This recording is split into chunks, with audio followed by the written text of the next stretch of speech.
Hey everybody and welcome back to the Boston-Raleigh channel. We're going to watch a video about, the French and the English, a history video about how the English people started speaking like a little bit of more modern-esque English, the stuff that is different from the British Isles natives versus the Normans. So I guess inherently it's a video about the Norman Conquest, but a video more about linguistics as a result of the Norman Conquest. I don't know.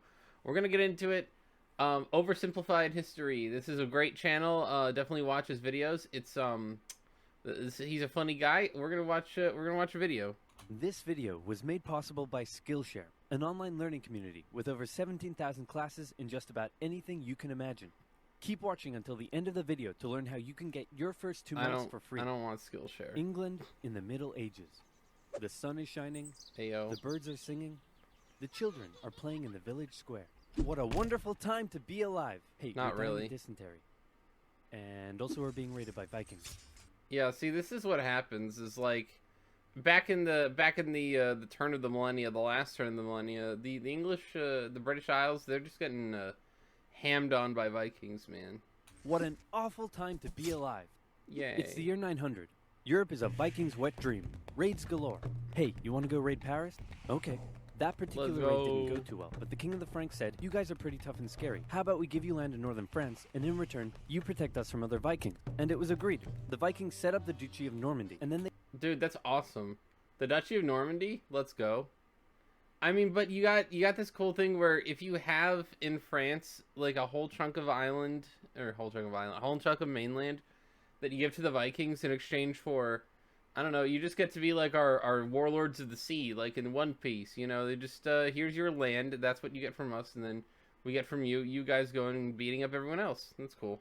They went full-on French, converting to Christianity, learning the language, and making babies with the locals. England also had its fair share of Viking problems. In the 800s, Danish Vikings had conquered most of the country, but the Anglo-Saxons eventually managed to kick them out, although they left behind a bunch of Viking settlers. Now this guy's king. He sucks. Replace him with his brother. And he was like, "Hey baby, how you doing?" and had a son, and then turned around and was like, "Hey baby, how you doing?" and had another son.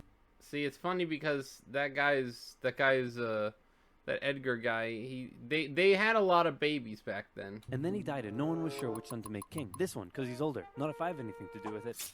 That works for us too. Hell. Then he grew up and married the Duke of Normandy's daughter and had a bunch of kids. Remember this one. He's important. Edward. Then his advisors came to him and said, "Hey man, all those Viking settlers that are living here, they might band together and kill you." No way.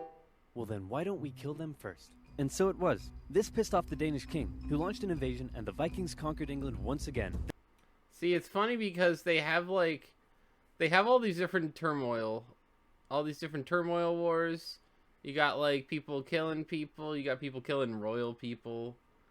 It's just a different time, Like back then, England wasn't as well established, so you had very, very conflicting opinions on who was supposed to get the throne, because things weren't made absolutely clear. There isn't like a presidential line of succession. It's like the Speaker of the House, or President pro tempore, and Speaker of the House get it third and fourth in line or whatever. No, you get like, well, what do you think? I don't know. What do you think? And then I think we should just kill this guy because it'd make it easier. It's okay. That's a resolution, and then that's just what happens. Not saying that that's what they endorse, but that's just what happens. Then the Anglo-Saxons unconquered it, then the Vikings reconquered it. The king's family had to go into exile, including Edward. Remember him? He went to Normandy where he lived for 30 years. He and his brother Alfred tried to return to England to retake the throne from the Vikings, but they were betrayed by the Earl of Wessex, who said, "Hey friend, I'll take you to London where all the nobles are waiting to make you king." Godwin. Oh no, look out, red hot poker in the eyes. I can't see. And thus you can't be king. Edward then escaped back to Normandy after... I mean, that's kind of sucky if you just red hot poker in the eyes. I'm guessing that's actually real. And not just a joke. Swain Forkbeard. Dude, this is absolutely, like, I think this goes into a little bit of Vinland Saga here. Pretty sure Swain is supposed to be, like, I mean, Vinland Saga is not technically historically accurate, but it's a little bit based on things that are historically relevant. You got Swain. Very, very, very Norwegian, very Danish kind of name, Scandinavia. A few more Viking kings came and went. One finally died without an heir, and Edward was called back to England where he became king. And that's where our story begins. I mean, that's a big intro. Battle of Hastings, I see. Oh, there's more mini wars. We'll get to that. Here's the thing about becoming a king in the Middle Ages. Often your entire country won't support you at first. You can be Right. vulnerable to rebellions, and it's up to you to take control. Fortunately for Edward, there was already a super powerful guy who had a lot of control over England, I mean, and if is there? Edward could get his support, then England would be his. Who is this guy? Oh, piss, it's the guy who gave my brother the red-hot poker in the eyes. After an awkward moment where Edward exiled Godwin from the country, he Yeah. eventually had to give in and let him keep his earldom, possibly after Godwin gave him a bunch of gold and said he was very, very sorry. King Edward also married Godwin's daughter. Dude. See, this is the thing about political marriages. You know, I mean, we have some today, aka, like, you know, hint, hint, the Clintons, sort of. It's so awkward. How do you just do that, though? You like, he gave my brother the red hot poker in the eyes. And also, we don't like him. We exiled him. But then he came back and then we married his daughter. It's like, what the hell? How does that family relationship work, man? Then Godwin died, and his massive fortune was passed down to his sons, who all became earls. In particular, Girth. this one became the new Earl of Wessex. Hold on, wait. Go back a second. Fortune was passed down to his sons. We got Harold Godwinson, who has the guy I actually know. I've actually heard of that guy. Tostig, that's a stupid name, and Girth. Dude, that guy, I bet, like, he has the little, like, chin goatee tuft. I bet he was girthy. I actually don't know. I have no clue, because most people back then weren't very girthy, unless you were, like, really rich. But that could be the case, so who knows. Who all became earls. In particular, this one became the new Earl of Wessex. Harold Godwinson was now King Edward's brother-in-law. He was a close advisor to the king, a brave warrior who had proven himself in battle against the Welsh, and in many ways he was almost like a co-king. Uh-oh, Edward got old and he's on his deathbed. Possibly Not for good. religious reasons, or maybe because he wasn't happy about having to marry her, he didn't boink his wife, and as a result... Unboinked? See, that's what I mean. The Clintons, man. Unboinked, because from my understanding, unboinked means, you know, they didn't really consummate, kind of thing. Yeah, you don't do political marriages like that where you don't even want to, you know, boink. You don't want to boink the bride. You shouldn't get married, man. Just leave it alone. This is a lesson for everyone out there. If you don't want to boink the bride, don't marry her. Plain and simple, W. If you don't want to do it, don't do it. Also, that political marriage sucks, because it's like, it's too awkward, man. And now your brother-in-law is given legitimacy as being Harold Godwinson. And now Harold Godwinson, he's even got, like, the Scandinavian-esque name, like, son of Godwin. Instead of, you know, instead of last name equals what I do, last name equals who is my dad. That's the Viking thing.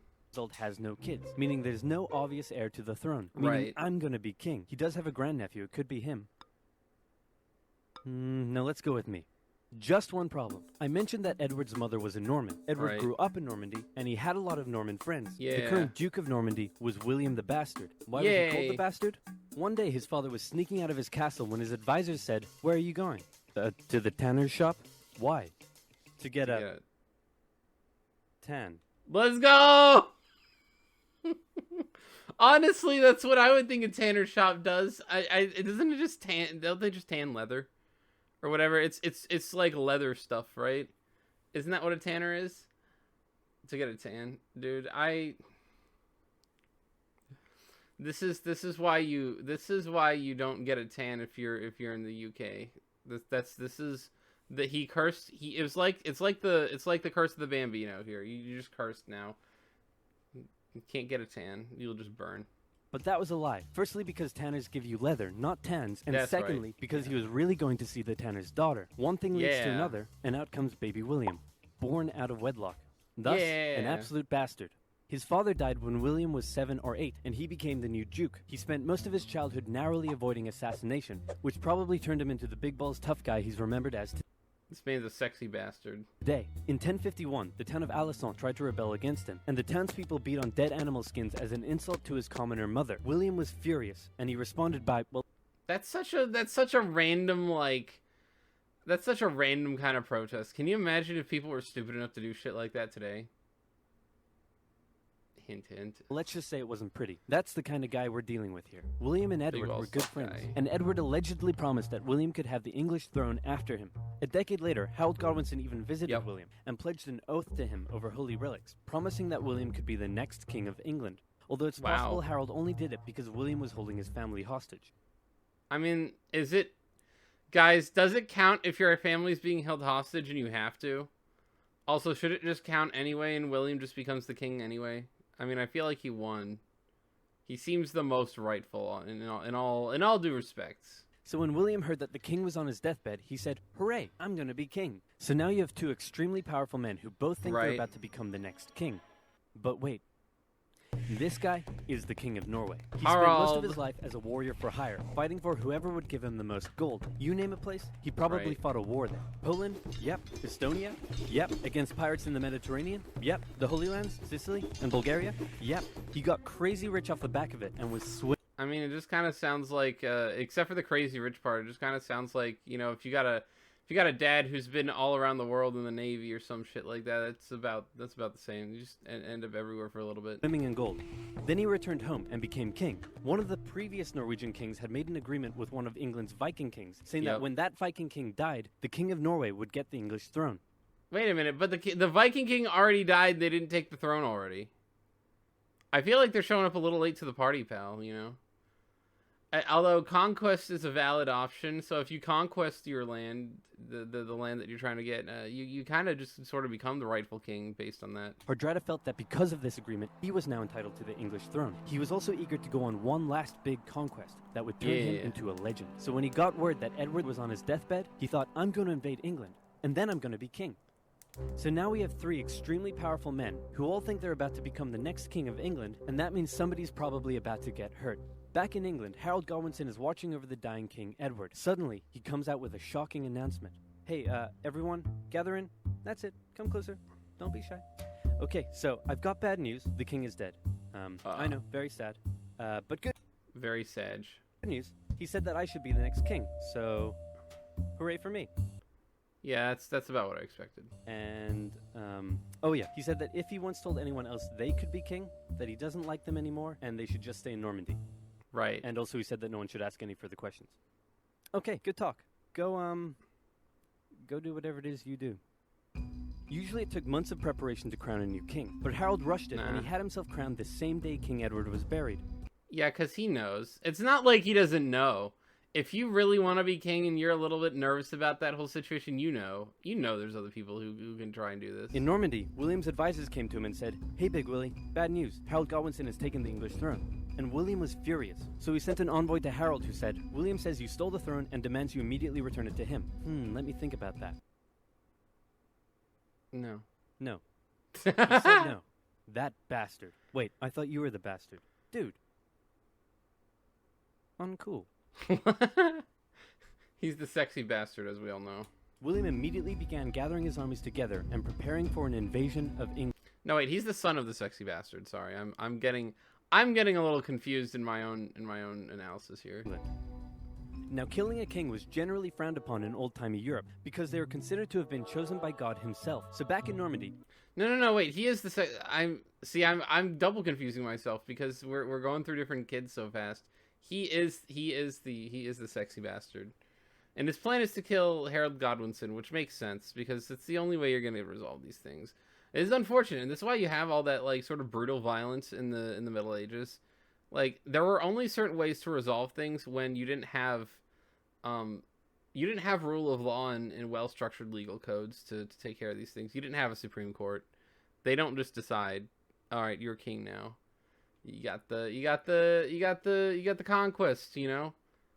It's Europa conquest. William had to get God on his side. He needed That's the the Pope's game. blessing for his conquest. So he went to the Pope and said, "Godwinson made an oath to me over holy relics, and then he usurped the throne. Can I kill him?" Sure, why not? So the Pope gave William his blessing, meaning William now had God on his side. Everything was ready to Yay. go. Just one problem. The wind. It was blowing the wrong way, and William had to wait with his army in Normandy, while Godwinson waited with his army in the south of England. They waited, and waited, and waited, and then William said screw it and sailed for England and got shipwrecked because the wind was blowing the wrong way. Oops, the wind.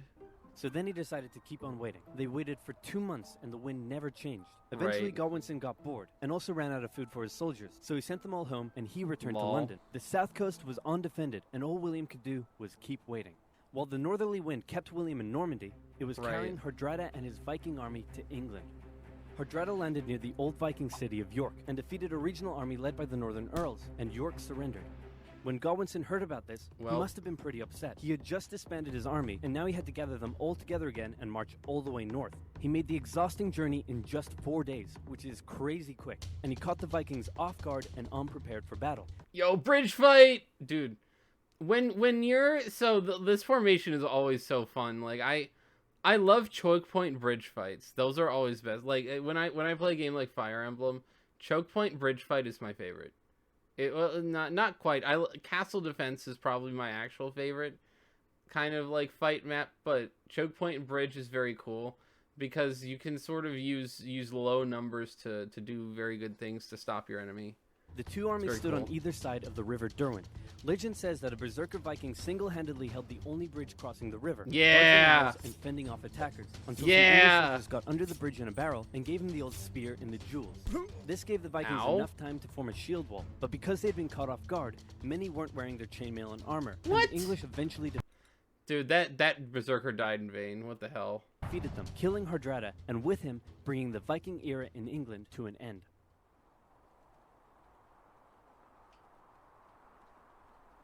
Ayo. Ayo. Finally, William's fleet of over 700 ships and 14,000 men set sail and landed on the English coast at Pevensey and set up camp near Hastings. And Harold was still all the way in York. His exhausted army had to march all the way south just days after their battle with the Vikings. Harold made it to London and considered just staying there and waiting for William to come to him. But William forced Harold's hand by burning down a bunch of villages. Harold's army set out and met William's on the 14th of October, 1066, and both sides prepared themselves for the Battle of Hastings. Nah, that's not a fun one. Is that a hill versus like the low point? That's probably not the fun one if you're trying to be William the Conqueror, you know. Hint hint. Spoiler alert, William the Conqueror. The English were on a hill, so they decided to stay there because it was a good defensive position. The Normans approached, and the two sides probably spent a while yelling at each other. William and the Normans had a few tactical advantages over the English. The first were the archers. Ayo. The Normans sent volley after volley of arrows at the English, who formed a shield wall in defense. Imagine if you're like fighting an army and you both have melee weapons and one of you has like long range weapons, the other one absolutely doesn't. They just have wooden shields that don't really cover your whole body. That's a problem. That's going to be a bad time. Then William sent his infantry up the hill. The English threw anything they had at them, and the Normans couldn't Right. break through the shield wall. Then the Normans' next tactical advantage came into play. William sent his cavalry up the hill, but even they struggled to break through the shield wall defenses. Yep. Wave after wave of infantry and cavalry came, and Harold knew all he had to do was let the Normans exhaust themselves, and he would win. But then something a bit strange happened. It's possible the Normans incorrectly believed William had been killed. Maybe they lost their will to fight against the shield wall, or maybe it was an intentional deception tactic. But suddenly, the Norman forces turned and ran. I do like the fact that Oversimplified is doing this where he's saying like a lot of maybe because you don't have good documented understanding of what exactly happened with this, but that can like when you have a theory and you posit your theory as the truth, it's not genuine. I do appreciate this about certain channels where it's like we're not really sure, but you know these are the options here. Like he went through them super quick, but Away from the English. Believing they had won, the English broke their shield wall and chased down the Yep. retreating Normans, who then Mistake. turned around, encircled the big mistake. English troops and cut them down. In the chaotic fighting that followed, Harold Godwinson was killed, the most popular theory being that he took an arrow in the eye. The English were defeated, and William had won. He was no more just a bastard. Now, he was a conqueror. At He was the sexy conqueror bastard. Let's go. first, the English nobles were reluctant to make him king, but William burned down a few more villages, and the nobles eventually gave in and offered him the crown. As he was coronated, the local villagers in Westminster let out a cheer of support, but William thought it was a riot, so he burned down the village. That's not very sexy. What the hell? They're like, hooray, yay, celebration. Oh, riot? Riot? No. That's the worst thing you could have done. I mean, that just means that there's going to be a lot of turmoil getting that settled. William then had to go on a long and costly campaign of quelling Yup. rebellions and burning down villages all over England to Alright. force the people into submission. And England went through a massive transformation under its new Norman rule. English Nice. nobles were replaced with Normans. They built castles and grand cathedrals, but one of the most interesting changes occurred within the English language. The Yeah, we're going to get the language part. Normans brought their dialect of French to England, and it merged with Old English in ways we still live with today. First of all, the Normans were By the way, no one probably ever gets taught any of this in history class, but it is literally the most, in terms of the American people, this is the most pivotal linguistic moment in your history Obviously, the ones in as an English speaker. power. So words related to power like government, judge, castle, and crown come from the Normans. Words that are considered posher or more refined are usually the Norman ones. At first, Yeah, the Vikings are way more, well, the Scandinavian French are much more refined.